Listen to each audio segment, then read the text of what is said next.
बार फिर से स्वागत है हमारे इस यूट्यूब चैनल अर्पित स्टडी जोन में। आज के इस वीडियो में हम जानेंगे प्रीपोजिशन के बारे में। कल का जो हमारा वीडियो था वो था हमारा एडवर्ब। तो देखिए, जो प्रीपोजिशन होता है इसमें क्या क्या चीज़ें होती हैं, कहाँ कहाँ पर ये कितने होते हैं। बहुत सारे प्रीपोजिशन होते हैं, लेकिन उनमें से कुछ के बारे में यहाँ पर हम बात करेंगे, और जो आपके लिए बहुत ही हेल्पफुल होगा, बहुत ही मतलब जो यूज में ज़्यादा आते हैं उनके बारे में कुछ बातें होंगी। और ढेर सारा एग्जाम्पल करके हम क्या करेंगे, प्रीपोजिशन के बारे में जानेंगे, समझेंगे। तो वीडियो के स्टार्ट करने से पहले आप हमारे चैनल पर अगर नए हैं तो प्लीज़ सब्सक्राइब कर लीजिए और बेल आइकन को प्रेस कर लीजिए, जिससे रोज़ आने वाले नोटिफिकेशन आपको तुरंत मिल जाए। तो आज का जो हमारा लेक्चर होगा प्रीपोजिशन पर। तो देखिए, प्रीपोजिशन के बारे में हम थोड़ा बताते हैं आपको। तो उससे पहले हम जानते हैं कि प्रीपोजिशन की हिंदी क्या होती है। प्रीपोजिशन की जो हिंदी होती है वो होता है संबंध सूचक अव्यय। तो संबंध सूचक अव्यय में हम देखते हैं क्या होता है। इसकी अगर परिभाषा के बारे में बात करें, डेफिनेशन के बारे में बात करें, तो उसको आप लिखेंगे पहले, वह शब्द जो नाउन, प्रोनाउन या वर्ब से पहले आकर उसका संबंध वाक्य के किसी शब्दों के साथ जोड़ता हो, उसे हम प्रीपोजिशन कहते हैं। इसको आप एकदम बढ़िया से लिख लीजिएगा, नोट्स दिया जाएगा लास्ट के, जैसा कि होता है हमारे वीडियोज़ में। तो देखिए कैसे ये संबंध वाक्य के किसी शब्दों के साथ जोड़ता है, इसको हम देखते हैं पहले। इससे पहले हम थोड़ा एग्जाम्पल देख लेते हैं, थोड़े प्रीपोजिशन के बारे में जान लेते हैं। जैसे प्रीपोजिशन एग्जाम्पल के लिए अगर हम देखें यहाँ पर, इसमें प्रीपोजिशन, एक प्रीपोजिशन होता है इन। अब आपने इन, ऑन, इनटू, ऑन टू, ये सारी चीज़ों के बारे में जाना ही होगा। बस वही चीज़ें हैं प्रीपोजिशन में आती हैं, ऑन, इन, उसके बाद एट, उसके बाद अबाउट और बिटवीन, और ऐसे ऐसे करके एमंग, ये सारी चीज़ें होती हैं। बहुत सारे प्रीपोजिशन होते हैं। जो प्रीपोजिशन अनलिमिटेड है, बहुत सारे प्रीपोजिशन होते हैं, जिसको आप मतलब कि इतने होते हैं कि आप अगर एक चीज़ पकड़ेंगे, दो चीज़ जानेंगे, तीसरा जान जाएंगे या बहुत सारा जान जाएंगे ना, तब भी वो आपको मन में डाउट रहता है कि ये सही होगा कि नहीं होगा। तो इसलिए बता रहा हूँ। तो इसमें कुछ प्रीपोजिशन जो आपके लिए इम्पॉर्टेंट है वो आपको यहाँ पर बताया जाएगा। तो कुछ एग्जाम्पल के थ्रू आप क्या करेंगे, इसको समझने का प्रयास करेंगे। तो हमारा पहला एग्जाम्पल होगा इसके प्रति, ये हमारा एग्जाम्पल है पहला, जैसे कि your book is on the table. तो पहली बात ये आती है कि ये संबंध, मतलब कि जो संबंध था हमारा वो कैसे दिखा रहा है। ठीक है, तो ये था संबंध, उसका संबंध वाक्य के किन्हीं एनी शब्दों में, मतलब किसी शब्दों में क्या करता है, ये जोड़ता है। तो संबंध किसके साथ दिखा रहा है, बुक के साथ। ठीक है, क्या होता है बुक से के साथ, कैसे संबंध दिखा रहा है। जैसे बुक, आपकी किताब या तुम्हारी किताब टेबल पर रखी है।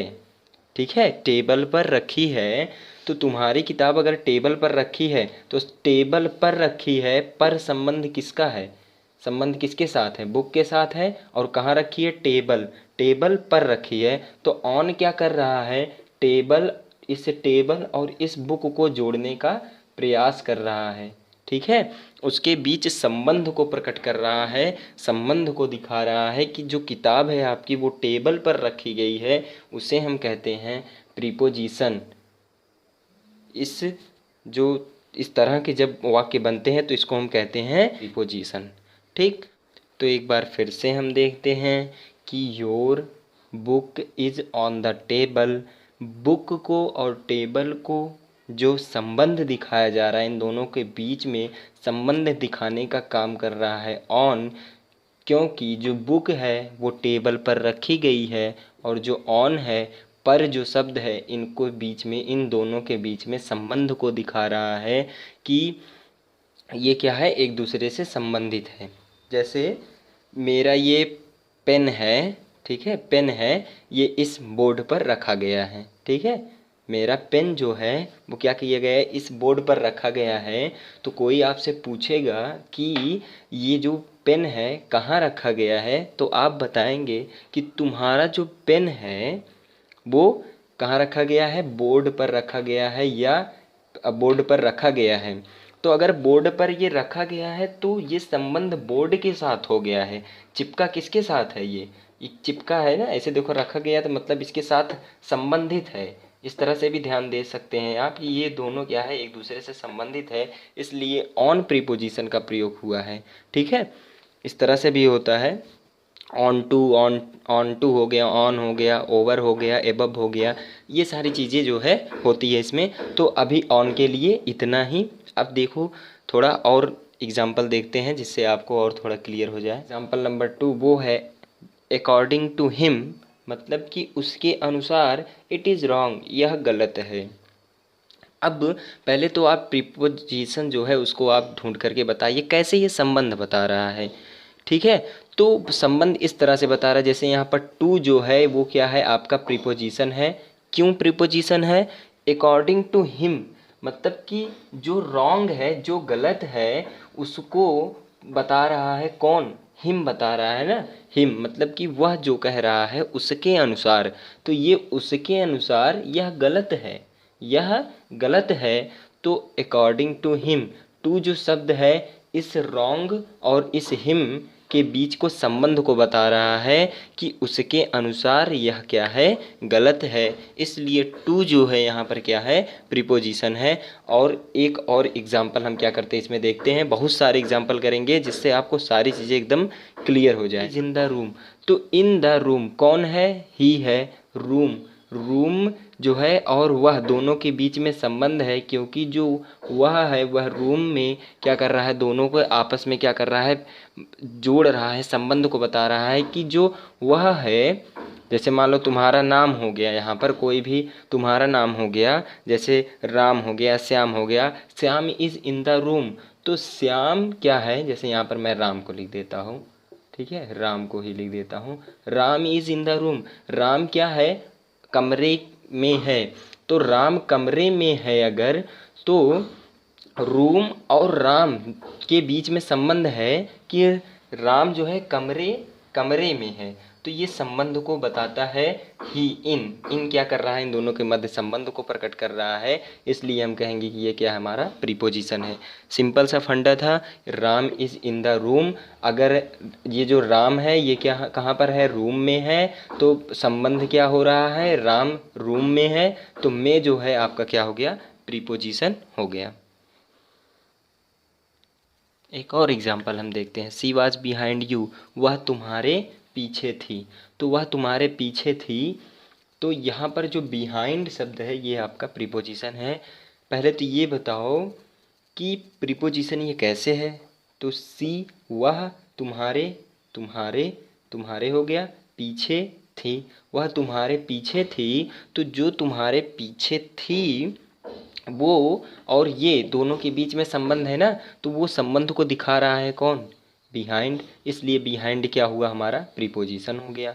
कोई दिक्कत, कोई परेशानी नहीं होगी। जो है परिभाषा से रिलेट करते हैं, वह शब्द हमने परिभाषा में यही बताया, वह शब्द जो नाउन, प्रोनाउन या वर्ब से पहले आकर के, ठीक है, उसका संबंध वाक्य के किसी शब्दों के साथ जोड़ता है। ठीक है, देखो नाउन या प्रोनाउन के पहले आता है, ये जो शब्द है ये आपका क्या हुआ, प्रोनाउन हो गया, ये प्रोनाउन के पहले आ गया, और ये वह के साथ क्या कर रहा है, अपने संबंध को दिखा रहा है। इसलिए जो है ये बिहाइंड जो हुआ हमारा क्या हो गया, प्रीपोजिशन हो गया। कोई दिक्कत, कोई परेशानी नहीं होगी आपको। इस चैनल पर बहुत अच्छे अच्छे कंटेंट मिलेंगे, आप बस इस चैनल को लाइक कीजिए और सब्सक्राइब कीजिए और उन दोस्तों के पास भेजिए जिसको अभी इन सारी चीज़ों को ज़रूरत है। तो यहाँ पर एक और एग्जांपल, आप बहुत सारे एग्जांपल हम लोग करने वाले हैं, 3-4 हो ही गया। अब देखिए ये वाला क्या है, no one came after an hour. तो कोई नहीं आया आफ्टर एन आवर, 1 घंटे बाद, 1 घंटे बाद कोई नहीं आया। जैसे मान लो कोई आपको मिल गया, वो कहने लगा कि जो है कि घर पर आए, बताने लगे कि मम्मी जो है कोई आज मुझे मिला था और वो 1 घंटे में आने के लिए कहा था।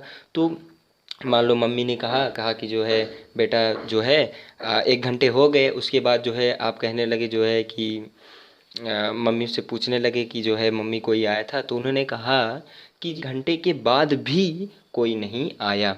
जब 1 घंटे के बाद भी कोई नहीं आया तो यहाँ जो आफ्टर है, बाद भी, वो क्या है, आपका प्रीपोजिशन है, इसलिए जो है ये हमारा क्या होगा, प्रीपोजिशन है।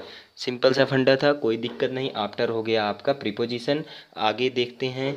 अब इसमें जो है हम क्या करते हैं, थोड़ा प्रकार के बारे में भी जान लेते हैं इसमें, और एग्जाम्पल को क्या करते हैं, यहीं पर स्टॉप करते हैं। ठीक है, तो इतने सारे एग्जाम्पल से तो आपको सारी चीज़ें समझ में आ ही गई होंगी, क्योंकि ये जो है सिर्फ संबंध से रिलेटेड था। तो देखिए प्रकार के बारे में, प्रीपोजिशन जो होते हैं वो 4 प्रकार के होते हैं। पहला होता है हमारा सिंगल वर्ड या सिंपल प्रीपोजिशन, और दूसरा होता है हमारा डबल प्रीपोजिशन, और तीसरा होता है हमारा कंपाउंड प्रीपोजिशन, चौथा होता है हमारा फ्रेज प्रीपोजिशन। ये 4 प्रकार के होते हैं, और ये सभी चीज़ें आपको एकदम बढ़िया से आनी चाहिए। और मुख्यतः 3-4 प्रीपोजिशन और थे, उनको आप जो है बुक से देख लेंगे, अच्छे से तैयार हो जाएगा। जैसे कि इनटू हुआ, ऑनटू हुआ, एमंग हो गया, और बिटवीन हो गया। ये सभी चीज़ें जो है आप थोड़ा सा किताब से देख लेंगे तो आपको सारी चीज़ें एकदम इजीली समझ में आ जाएंगी, उसको बताने की आवश्यकता नहीं होगी।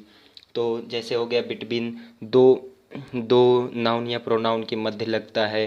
ठीक है, और एमंग हो गया, 2 से अधिक जब प्रोनाउन या नाउन होते हैं तब उसमें लगता है। तो इस तरह से बहुत सारी चीज़ें होती हैं, तो आप उससे क्या कर सकते हैं, समझ करके आप क्या कर सकते हैं, उसको लिख सकते हैं।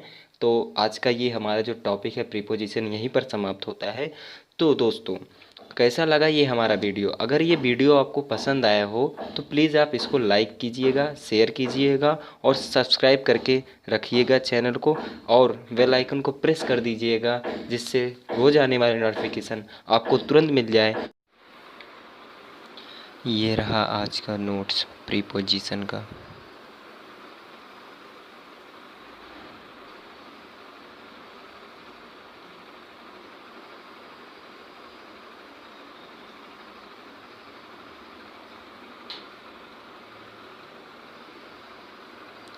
Thank you. Have a nice day.